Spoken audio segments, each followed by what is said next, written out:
Jangan bilang siap sidang kalau Anda belum tahu urutan prosesnya. Biar tidak bingung saat duduk di ruang sidang, simak dulu tahapan persidangan pidana di Indonesia. Assalamualaikum warahmatullahi wabarakatuh. Salam sejahtera bagi kita semua. Kami kelompok 3 dari kelas 4B2 akan melakukan praktik persidangan. Yang kami hormati Ibu Dosen Nina Zainal SHMH selaku pembimbing praktik persidangan ini. Yang kami hormati para Bapak Ibu tamu undangan serta pihak terkait dan juga Bapak Ibu tamu undangan yang berbahagia. Puji syukur kehadirat Tuhan Yang Maha Esa atas rahmat, hidayah, dan karunia-Nya sehingga kita bisa berkumpul pada hari ini dengan keadaan sehat walafiat untuk melaksanakan sebuah praktik persidangan dengan agenda pembacaan putusan perkara pidana di Pengadilan Negeri Jakarta Selatan. Sebelum kita memulai rangkaian acara, izinkanlah saya untuk memperkenalkan diri. Saya Setia Mandala yang pada kesempatan kali ini bertindak sebagai pemandu acara atau muqaddimah. Dan tidak lupa izinkan saya pula untuk memperkenalkan rekan-rekan yang akan bertugas dalam praktik persidangan ini, yang akan memerankan peran-peran penting dalam jalannya persidangan. Sebagai majelis hakim terdiri dari Bapak Samuel Seburian sebagai hakim ketua, Ibu Dewi Kamelia sebagai hakim anggota 1, dan Bapak Rizky Budiman sebagai hakim anggota 2. Kemudian sebagai jaksa penuntut umum, Ibu Lidiano Vega dan Ibu Nurin Natri. Selanjutnya sebagai penasihat hukum terdakwa yaitu Bapak Randy Hermansyah. Dan tidak lupa pula yang akan menjadi terdakwa dalam persidangan ini ialah Saudara Ibnu Tafsir, serta yang akan bertugas sebagai panitera pengganti yaitu Ibu Dian Aliman. Dan tidak ketinggalan yang akan membantu pelancaran jalannya persidangan sebagai petugas sidang yaitu Saudara Rais. Praktik persidangan ini diselenggarakan sebagai simulasi dari proses peradilan yang sesungguhnya. Tujuannya adalah untuk memberikan pemahaman yang komprehensif dan pengalaman praktis kepada kita semua mengenai tata cara serta dinamika jalannya sebuah persidangan pidana, khususnya pada tahapan pembacaan putusan. Praktik persidangan ini akan menunjukkan salah satu kasus pidana di mana seorang ASN terlibat kasus penganiayaan yang telah melakukan pemukulan pada supir taksi Bluebird yang mengakibatkan mati. Mari kita saksikan putusan persidangan tersebut. Untuk kelancaran persidangan hari ini dimohon hadirin sekalian untuk menonaktifkan semua alat komunikasi dan tidak melakukan hal-hal yang mengganggu kelancaran persidangan.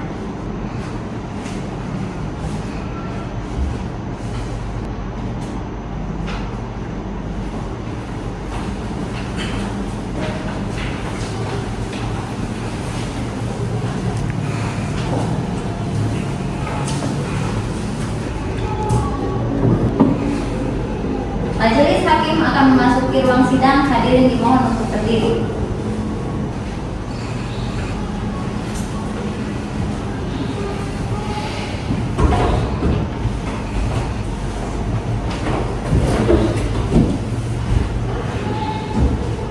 Silakan Bu.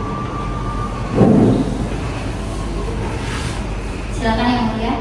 Terima kasih Panitra. Pengadilan Negeri Jakarta Selatan yang memeriksa dan mengadili perkara pidana pada tingkat pertama dalam acara pemeriksaan biasa dengan nomor register 505-P/2025-PN Jakarta Selatan dengan terdakwa Anton Eliezer Baransano pada hari ini, Kamis 10 Juli 2025. Dengan ini dinyatakan dibuka dan terbuka untuk umum. Sesuai berita acara sidang yang lalu, maka agenda hari ini adalah pembacaan putusan dari majelis hakim. Kepada jaksa penuntut umum, apakah saudara terdakwa sudah siap dihadirkan? Sudah siap Yang Mulia. Dimohon untuk petugas sidang mohon dihadirkan terdakwa ke muka sidang dalam keadaan bebas.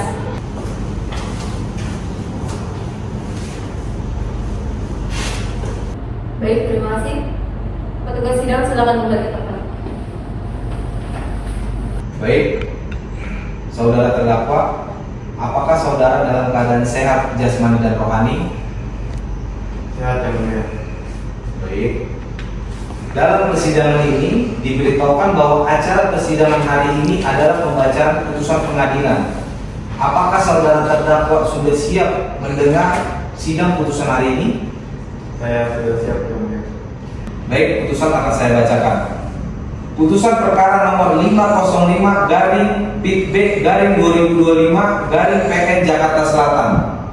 Demi keadilan berdasarkan ketuhanan yang Maha Esa, Pengadilan Negeri Jakarta Selatan mengadili perkara pidana dengan acara pemeriksaan biasa dalam tingkat pertama menjatuhkan putusan sebagai berikut. Dalam perkara terdakwa atas nama Anton Eliezer Baratsano, identitas terdakwa dianggap telah dibacakan. Didakwa melanggar tindak pidana pasal 351 ayat 3 KUHP dan Undang-Undang Nomor 8 Tahun 1981 tentang Kitab Undang-Undang Hukum Acara Pidana yang berbunyi melakukan penganiayaan yang mengakibatkan mati. Dengan ini hakim anggota 1 yang membacakan. Silakan. Baik, Yang Mulia, terima kasih. Saya membacakan. Menimbang bahwa selanjutnya majelis hakim akan mempertimbangkan berdasarkan fakta-fakta hukum tersebut di atas. Terdakwa dapat dinyatakan telah melakukan tindak pidana yang didakwakan kepadanya. Menimbang bahwa terdakwa telah didakwa penuntut umum dengan dakwaan yang berbentuk alternatif, sehingga majelis hakim dengan memperhatikan fakta-fakta hukum tersebut memilih langsung alternatif dakwaan kedua sebagaimana diatur dalam pasal 351 ayat 3 KUHP yang unsur-unsurnya sebagai berikut. Barang siapa menimbang bahwa yang dimaksud dengan barang siapa dalam ketentuan pasal ini adalah ditujukan kepada subjek hukum pemegang hak dan kewajiban, yang dalam ini adalah orang perorangan yang mampu untuk mempertanggungjawabkan perbuatannya secara pidana. Menimbang bahwa selama proses persidangan, terdakwa mampu mengikuti persidangan, mampu memberikan jawabannya, mampu memberikan tanggapan segala pertanyaan yang diajukan kepadanya dengan baik, serta mampu dan cakap mempertanggungjawabkan perbuatannya. Menimbang bahwa berdasarkan pertimbangan sebagaimana tersebut di atas, majelis hakim berpendapat bahwa unsur tersebut di atas telah terpenuhi secara sah menurut hakim. Demikian, Yang Mulia. Baik, dilanjutkan oleh hakim nomor 2. Silakan. Baik, saya lanjutkan unsur selanjutnya yaitu 2. Melakukan penganiayaan yang mengakibatkan mati.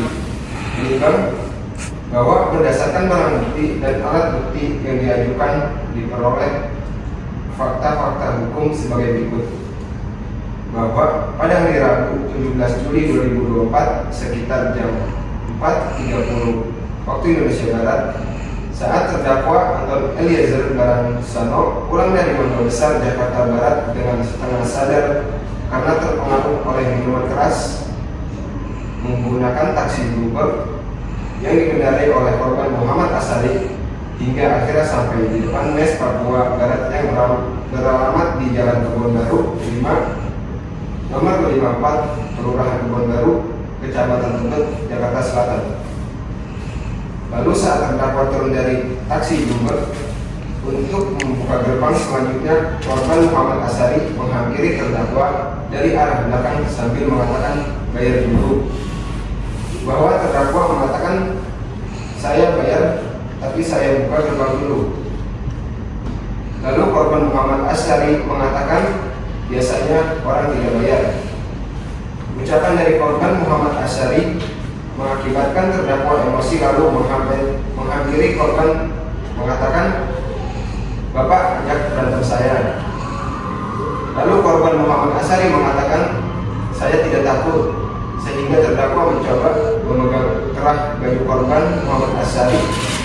Namun korban Muhammad Asari menangkis sehingga terdakwa memukul dengan tangan kanan dengan posisi mengepal ke arah wajah korban Muhammad Asari sebanyak 1 kali hingga korban terjatuh ke asfal. Korban Muhammad Asari mengatakan darah pada bagian hidung dan tidak sadarkan diri.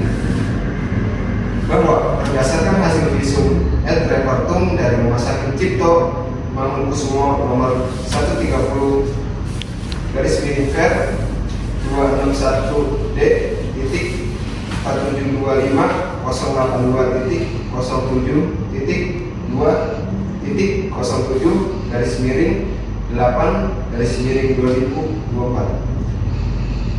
Tanggal 14 Agustus 2024 yang melakukan pemeriksaan adalah Dr. Yudi SP FM selaku dokter spesialis forensik dan mediko-legal menyimpulkan sebab mati orang ini adalah akibat kekerasan tubuh pada kepala yang menyebabkan pendarahan di dalam rongga kepala dan menekan jaringan otak lainnya.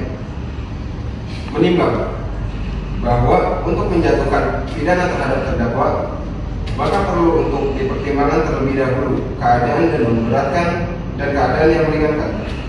Keadaan yang memberatkan, perbuatan terdakwa tidak sepantasnya dilakukan untuk menyelesaikan masalah dalam pergaulan masyarakat. Perbuatan terdakwa mengakibatkan luka mendalam bagi keluarga korban. Selanjutnya, keadaan yang meringankan, terdakwa bersikap sopan dalam persidangan. Terdakwa mengakui dan menyesali perbuatannya. Terdakwa belum pernah dihukum. Terdakwa telah membiayai biaya pengobatan korban saat di rumah sakit dan telah membiayai biaya pemakaman korban. Terdakwa telah berupaya melakukan perdamaian terhadap pihak keluarga korban.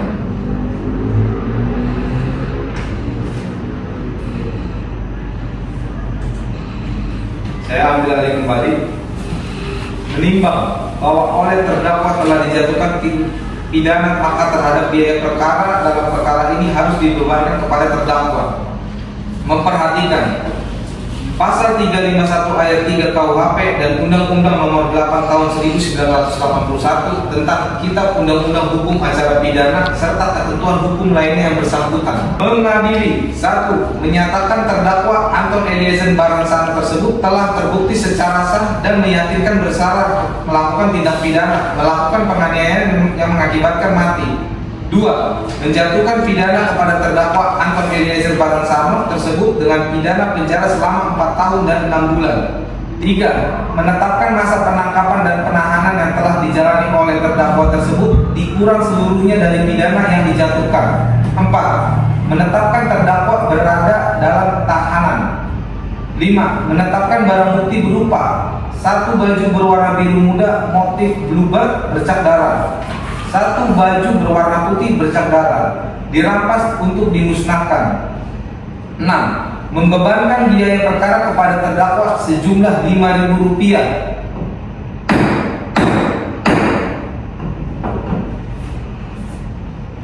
Demikian putusan dalam sidang permusyawaratan Majelis Hakim Pengadilan Jakarta Selatan pada hari Kamis 10 Juli 2025 oleh kami Dr. Samuel Sigurian SHMH sebagai Hakim Ketua, Dewi Kamelia Tunisa SHMH dan Rizky Budiman SHMH masing-masing sebagai Hakim Anggota yang diucapkan dalam sidang terbuka untuk umum pada hari Kamis 10 Juli 2025 oleh Hakim Ketua dengan didampingi para Hakim Anggota tersebut, dibantu oleh Diana Rima SH, Panitra Pengganti pada Pengadilan Negeri Jakarta Selatan, serta dihadiri oleh Nurdina Triputri SHMH dan Lydia Novega SHMH selaku penasihat hukum dan terdakwa dan penasihat hukumnya. Dengan demikian putusan Majelis Hakim diberitahukan kepada jaksa penuntut umum dan penasihat hukum apabila keberatan dengan keputusan ini dapat mengajukan upaya banding selambat-lambatnya 14 hari sejak putusan ini dibacakan.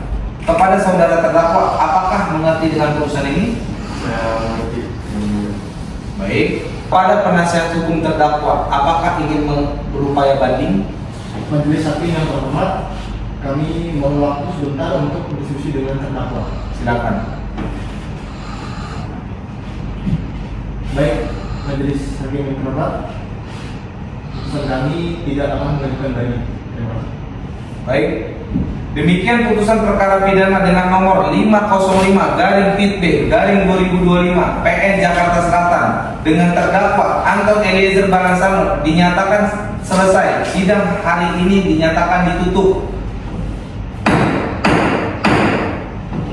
Majelis Hakim meninggalkan ruang sidang. Hadirin dimohon untuk berdiri.